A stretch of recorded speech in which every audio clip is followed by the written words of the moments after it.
Welcome everybody to SUBSONIC Talks Show Blacks edition.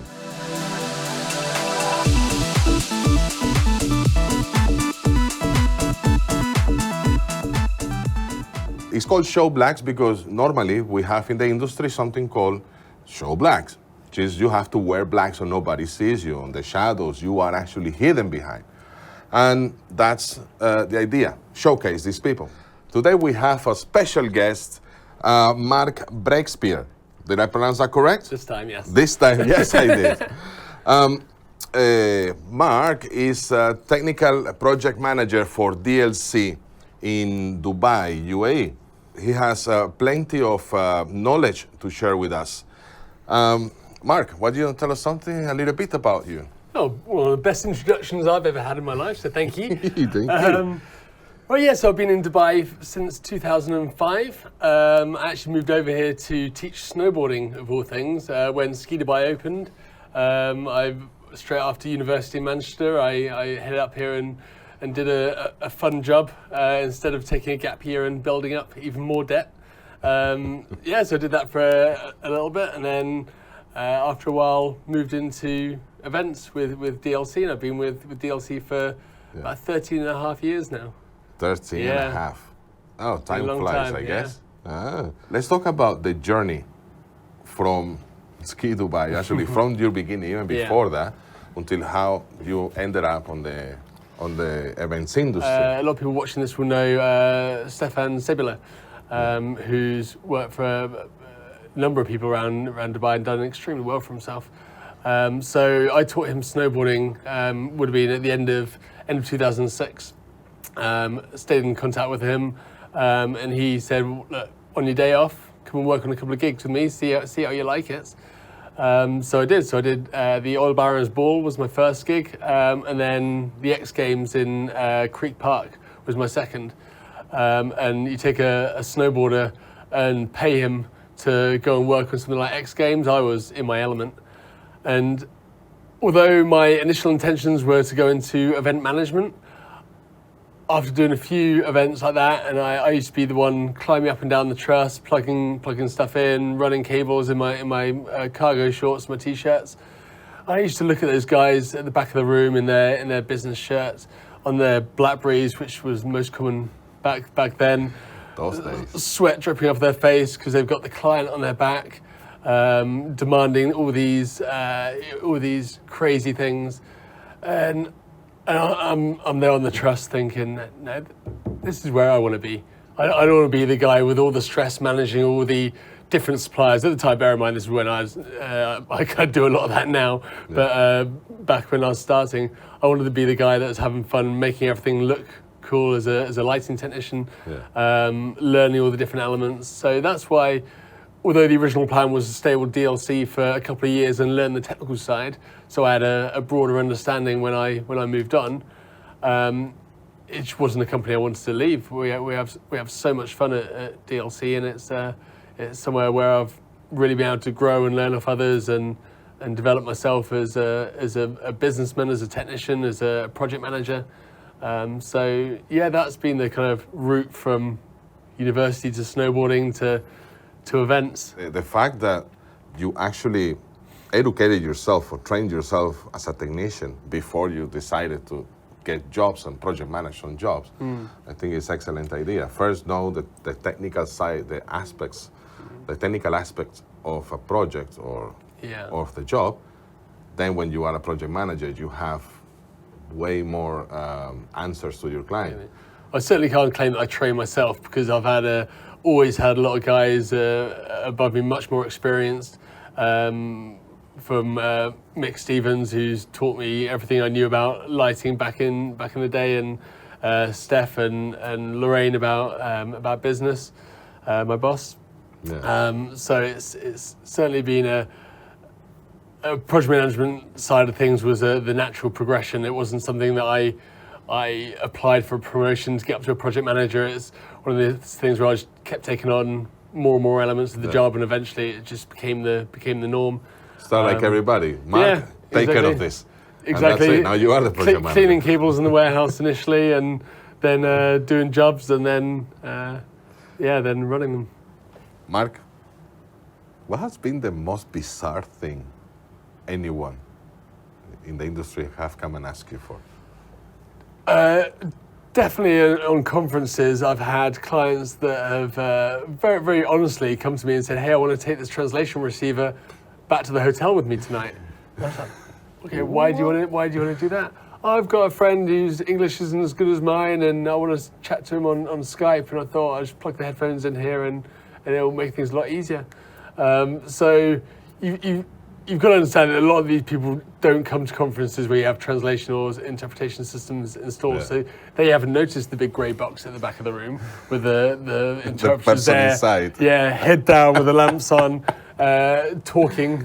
Maybe they think they're commentators or something, I don't know. Yeah. But they don't realise that the interpretation system is literally audio transmission as far as the receiver goes. Yeah. And maybe a little bit naive to think that there's more technology in there than there actually is. So that always amuses me. It happens every now and then. What would you say it is your favorite technology right now, and why? Right now, it's got to be Dante systems. We've just started using it for around about the last year. A lot of our guys have done their Dante certification. It really makes things easy to get audio from A to B.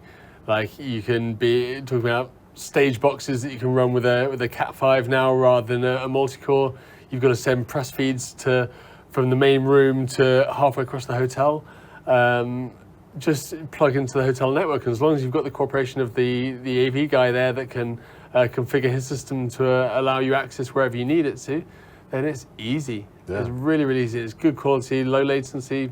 I'm not going to sell it for them, but everyone that knows Dante knows that it really relieves a lot of headaches when you're trying to get stuff. Make things easier. In the conference world, when we need to get translation feeds to press areas and we need to do recordings and different things, it saved us a lot of time with cable runs and install times and things like that. So that's been the best technology. I remember the bad days when you are in a hotel on a conference setting, you have to run cables from one hall to another hall. Now it's just call the IT guy on the hotel. Hey, I need access to your system. As long as you've got your static and dynamic IPs, all sorted. rather than when I messed up all your IPs on your kit by plugging our Wi-Fi router. Yeah. What is the longest non-sleeping job that you have done? How long? I don't think I've gone above 36 hours before. That's when I think it was the constant changes by the client that meant we just had to keep changing everything, and then it gets to a point where the show's about to start in a few hours, so you're going to do more harm going to sleep for an hour than you are just smashing the coffee and cracking through. And then obviously the meeting goes on, and then you've got the D-rig to do. So we try and ensure that we don't do those stupid hours if all possible. But it's happened a few times. But yeah, I've been 36 hours, probably fairly tame compared to a lot of people in this industry that have done longer. But you do what you have to do. Sometimes you are so scared to go to sleep because you don't know if you're going to wake up. Yeah. What would you say is a technology that is kind of missing right now, if there is any? Well, one thing we have a need for, especially in our communications department, is wireless earpieces for radios. That's the one thing I get asked all the time. Hey, can we have the little Bluetooth thing?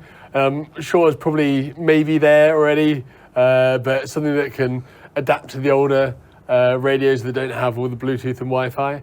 That's all the local clients want. They want to have the radio concealed, and they want to be beep.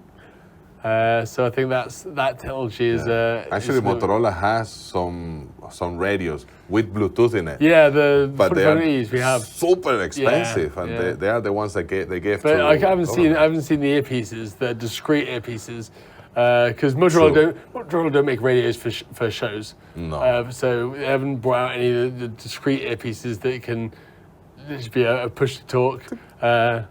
Covert thing, yeah. So that's one of the Motorola. Yeah. Okay, put your engineers and R&D team to streamline that part of your radios. I have a theory.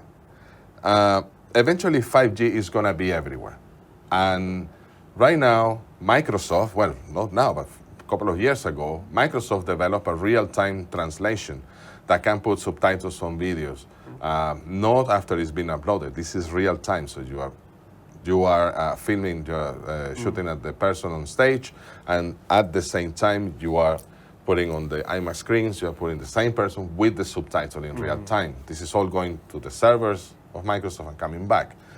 Now, on the voice side, we have Google, that it created this Google Assistant that it was so accurate at the way it speaks and the intonation and making sense of what it says that actually people got scared. And they demanded, like, no, you have to make it sound a little bit more robotic, or you have to disclose at the beginning, by the way, I'm a robot, I'm Google Assistant, and talk. So having the real-time translation and the real-time, an accurate voice, what would you say it would be the future for the translation system? So I don't think the automated systems are going to take over interpretation at all. There's a big difference between translation and interpretation, which any interpreter or translator will tell you. There's a skill to be able to listen in one language, understand it, and interpret that into a different language. It's not straight translation like you'd have through any of the automated systems. Now, those automated systems are getting extremely good. I'll be the first one to admit that. Some of them are very good. The live captioning and the live translation it can work, but it's never going to replace the high-end UN conferences where they need the trained interpreters that have medical knowledge. There's a lot of terminology that's not common in one language compared to the other. So you're always going to have that human elements as far as the high-end conferences go. The 5G aspects definitely improving the way you can do, especially these times, remote interpretation. It's more, I think, to do with the technology rather than the internet speed. The internet speed is just making it even better. Yeah. So a lot of the guys are developing some pretty cool stuff, which we've used a lot. We've got a remote interpretation studio at our office now. So we've been doing some virtual conferences, some recording sessions, and be able to stream the content and upload it again at the same time. We're not on 4G, but we're on a fiber line, which still makes it a pretty good technology. So it's gonna get faster, it's gonna get more reliable, but it isn't gonna replace anything as far as infrared goes for many, many years. Yeah, I expect it will eventually, but it won't be to do with the 5G. It'll be to do with the technology that's using it. Yeah. So 5G is just making things faster. Yeah, exactly. Make things faster, but I agree with you. You would meet Dr. Emmett Brown from Back to the Future, and he give you the keys for his DeLorean. Yeah. When you would go, and what you say to yourself, to the young Mark? I'd probably go back to the start of my university days and say to him, "Hey, where are we going for a drink?" I had a great time in university. I think it was the best time. I feel so sorry for the guys who are entering university next year and having to do a lot of things virtually, because university is, I'd say, 40% about what you learn in lectures and 60% about education in life and about living on your own and all that time. We had an absolute blast. So I don't think I'd tell him to do anything differently. I'd just join him and go and experience it all again. Let's do it all over again. That's exactly what I would do. Yeah. Yeah, it's just fun let's times. do it again. People say school days are the best days of your life. They mean university. When you were happy and you didn't know it. School sucked. University was great. Yeah, actually, yeah. Yeah. Okay, Mark, what would you recommend to the new talent coming to the industry? What to do and what not to do? I think it's really important for anyone that's coming in, as well as anyone that's already in it, has been for a long time, is to have respect for your industry colleagues that you work with. It doesn't matter if it's the guy that's loading the truck, the event manager, the guy that's taking your temperature at the front door. Everyone is there to do a job, and you never know when you're going to need anyone's help. So treat everyone with the respect that you would like them to reciprocate, and you'll get a lot further. So respect above all. Respect everyone, I think. Yeah. You are always the good guy. Okay, we're receiving questions from our audience.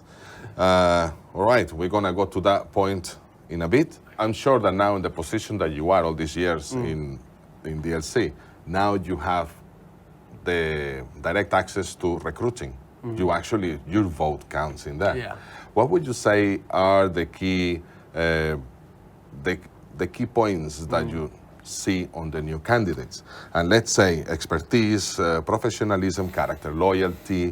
What do you see? How would you rank them in any order, and why? So it obviously depends what level you're hiring at. The higher level, the more focus there is on expertise, because you don't want to be wasting your money and training someone up, unless you're looking for a junior tech, and then it's all about the work ethic, the professionalism, their character. Very hard to judge loyalty if you've just met someone. That only comes after a number of years. But I think for lower level people, it's very easy to train people up. And as long as they're enthusiastic to learn and they've got a good work ethic, they're not arriving at 9 on the dot and leaving as soon as the clock strikes 5, but they're willing to put in those extra hours, then it's definitely worthwhile. And when you go for the higher level people, experience is key as well.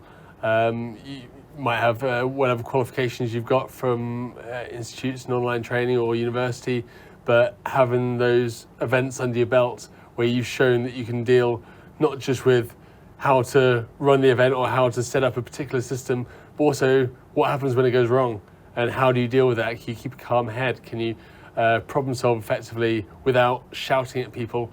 I always think it's raising your voice is a real quality of a bad manager, strict leader.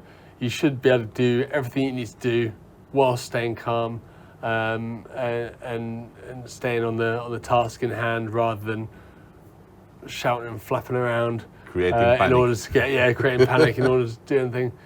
The best event managers I've seen look like they're doing absolutely nothing because they're so calm and they just get things done without even breaking a sweat. Yeah. And that's a key of a that's a talent on itself. Yeah. Yeah.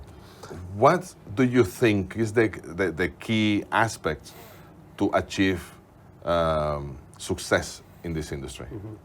Definitely being a quick learner.